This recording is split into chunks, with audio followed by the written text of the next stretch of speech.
Voilà, alors on est sur la première partie, une partie importante qui a été soulignée dans le groupe de travail comme étant essentielle pour commencer déjà à introduire la sécurité dans la relation entre entreprises utilisatrices et entreprises intervenantes.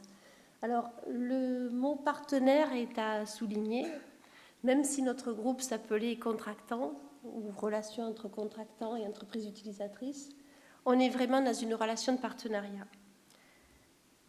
Alors, si on avait dû parler de simple contractualisation, on aurait pu donner la définition suivante déjà des parties prenantes.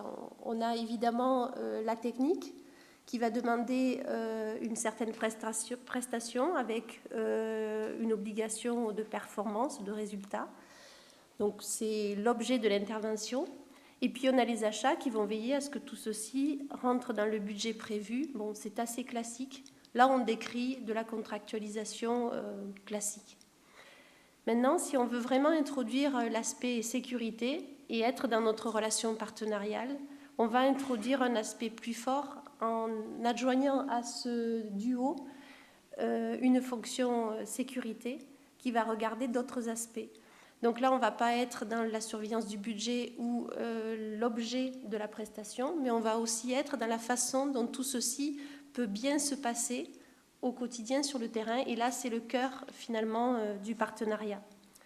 Alors, comme on a pu l'évoquer, l'entreprise utilisatrice choisit ses partenaires, donc il y a forcément une relation, on peut dire asymétrique de ce côté-là. Il y a forcément un poids de celui qui achète.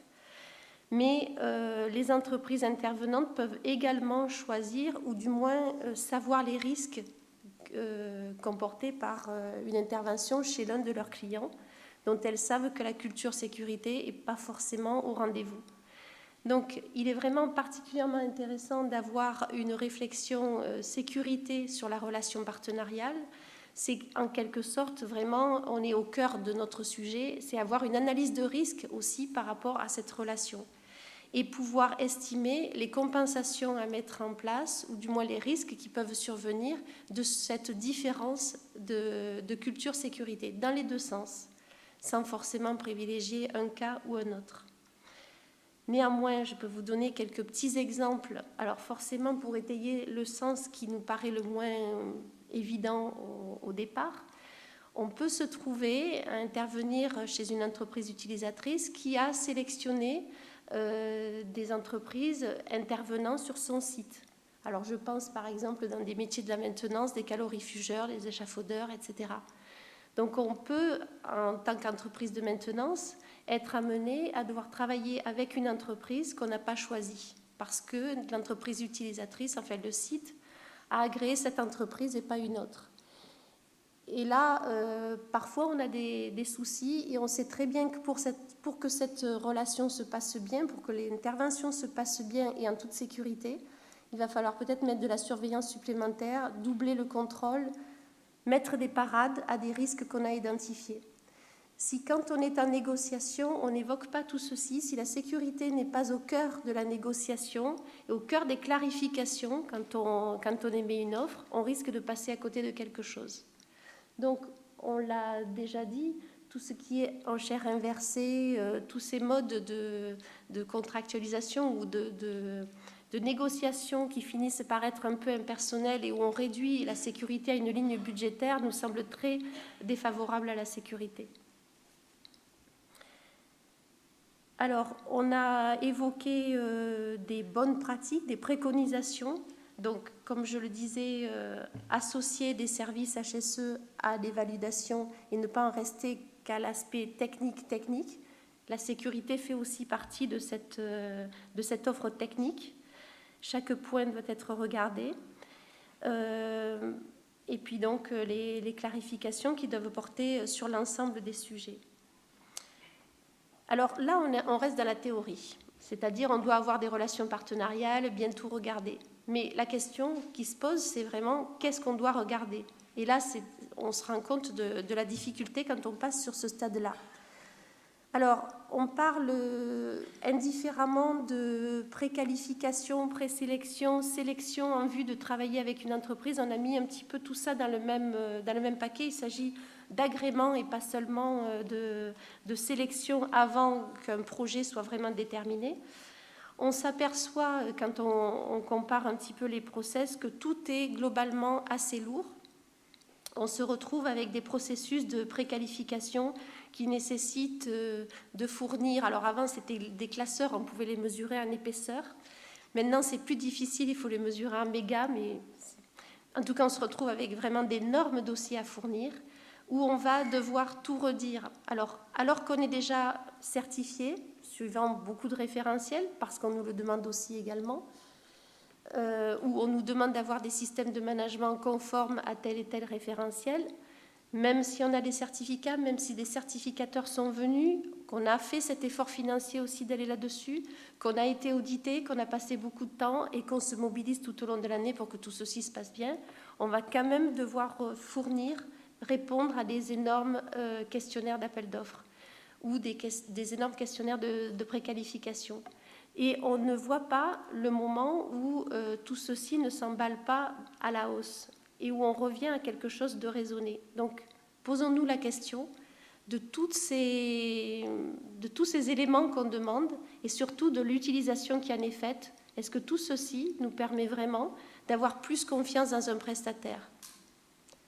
On fournit les certificats, on fournit des manuels de toutes sortes et pour autant, il faut quand même répondre encore à tout un tas de questions.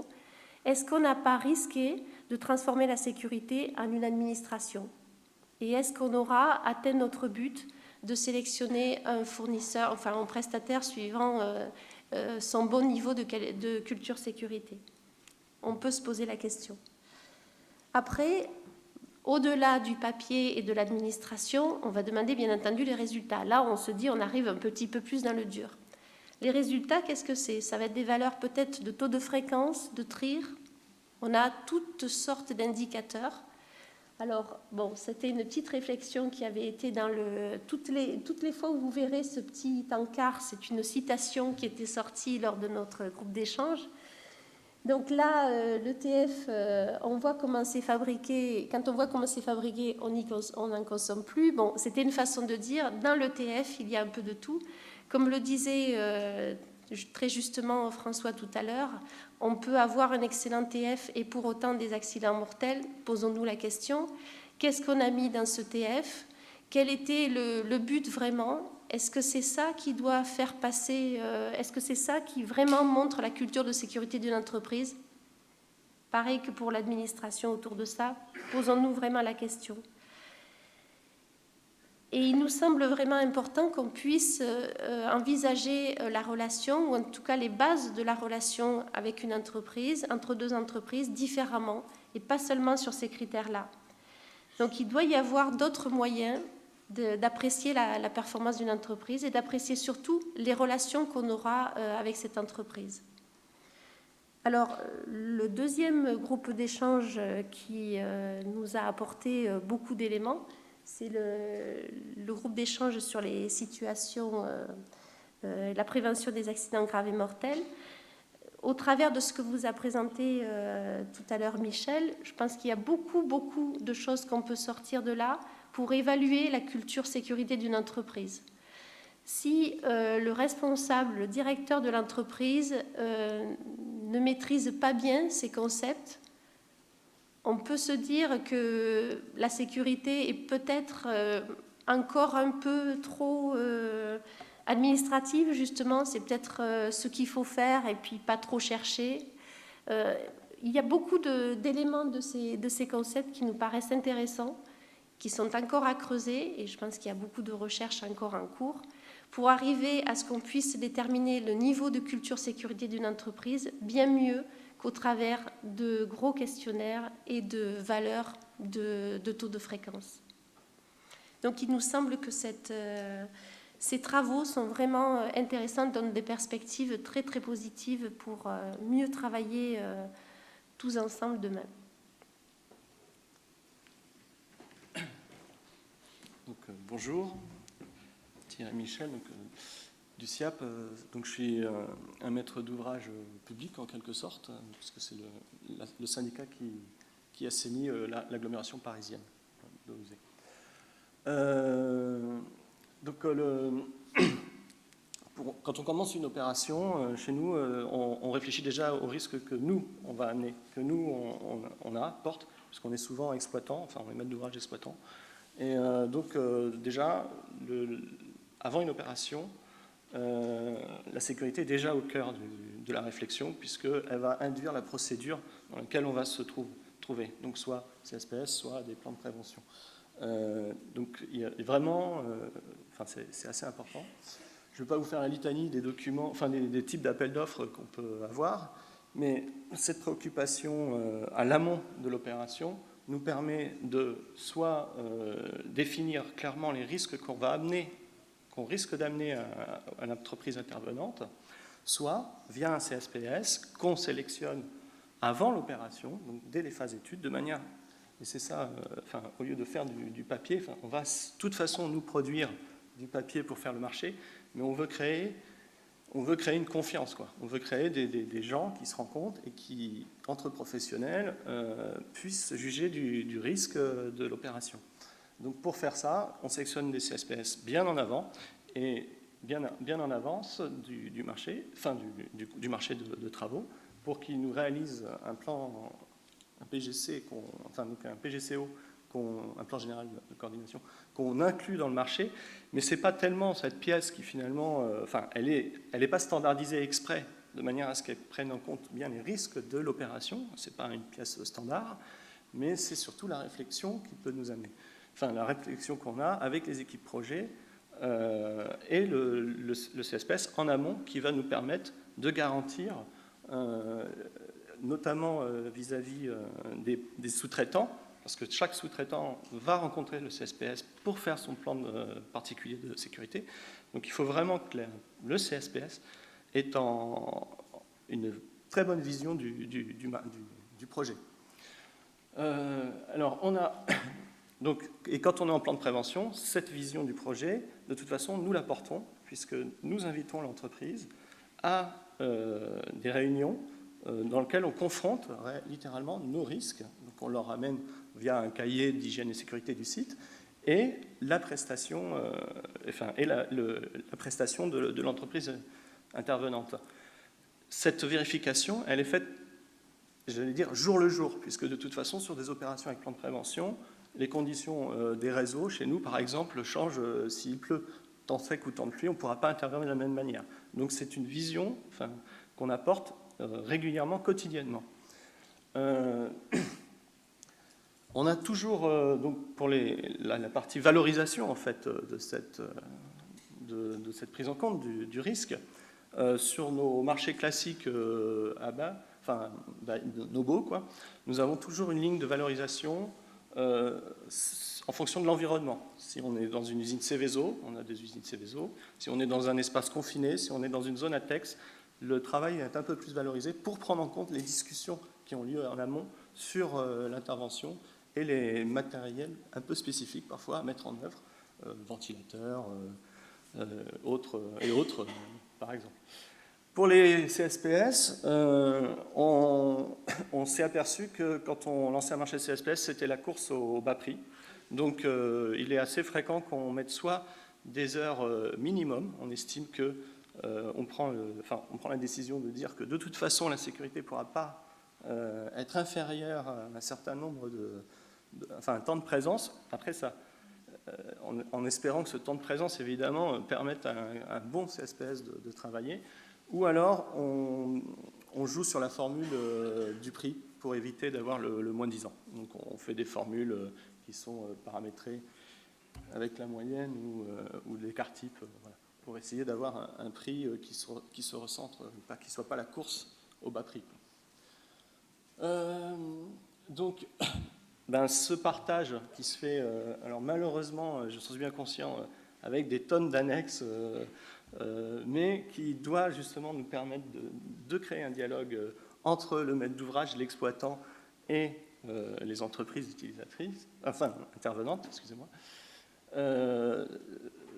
Et c'est inclus aussi dans nos plannings, évidemment, puisqu'on ne peut pas démarrer une opération du jour au lendemain sans en avoir vraiment, enfin, sans que l'exploitant en ait vraiment pris conscience et l'ait incorporé dans son planning à lui.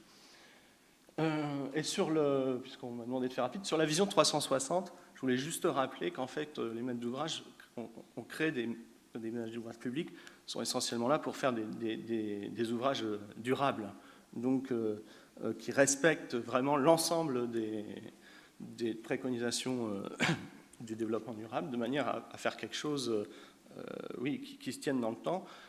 Et évidemment, la sécurité, elle est incorporée dans une culture, c'est-à-dire que nous, certes, la sécurité chantier est importante, mais on essaie de prévoir le coup d'après, c'est-à-dire la sûreté de l'ouvrage, la sûreté industrielle de l'ouvrage, la manière dont il va être exploité, et donc tout ça constitue quand même une vraie culture, au sens où le maître d'ouvrage s'intéresse aussi à comment vont travailler les agents dans son ouvrage, comment les usagers vont intervenir dans l'ouvrage, et quelle durée on a, quelle sera la durée de vie de l'ouvrage, et l'impact qu'il aura sur l'environnement.